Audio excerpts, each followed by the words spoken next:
नमस्कार मित्रांनो, तुमचे स्वागत आहे श्री स्वामी समर्थ. मित्रांनो, आज 9 फेब्रुवारी शुक्रवार. आज आहे पौष अमावस्या, दर्श अमावस्या, जिला मौनी अमावस्या सुद्धा म्हणतात. मित्रांनो, आजच्या दिवशी संध्याकाळी 6:30-7 वाजेच्या दरम्यान जेव्हा आपण देवपूजा करतो, देवघरासमोर दिवा अगरबत्ती लावतो, त्यावेळेस आपल्याला एका मंत्राचा जप 21 वेळेस करायचा आहे. हा मंत्र जप केल्याने आपल्या घरावर कोणते विघ्न येत नाही, कोणते संकट, कोणती समस्या, कोणत्या अडचणी, कोणते दुःख येत नाही. आपल्या घराचे रक्षण होते आणि सर्व विघ्न हे नष्ट होत असतात. मित्रांनो, अमावस्याच्या दिवशी काही विशेष शक्ती ह्या जागृत होत असतात, ज्यांना आपण नकारात्मक शक्ती किंवा वाईट शक्ती म्हणतो, आणि ह्या घरामध्ये येण्याचा, माणसांना त्रास देण्याचा प्रयत्न करतात.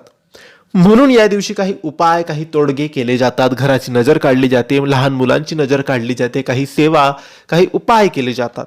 तसाच हा एक मंत्र आहे.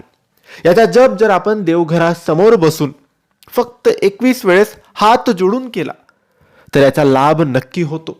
महिला, पुरुष, शिकणारी मुलं, कोणीही घरातल्या एका सदस्याने केला तरी चालतो.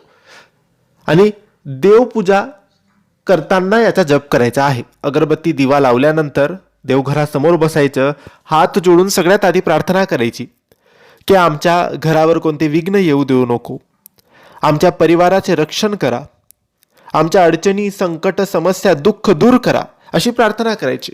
आणि त्यानंतर सावकाश, हळुवारपणे 21 वेळेस या मंत्राचा जप तुम्हाला करायचा आहे.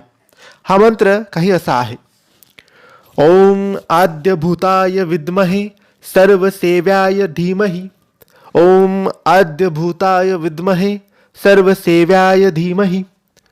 अगदी सावकाश, हळुवारपणे, कोणतीही घाई न करता 21 वेळेस या मंत्राचा जप देवघरासमोर बसून तुम्ही अवश्य करा. श्री स्वामी समर्थ.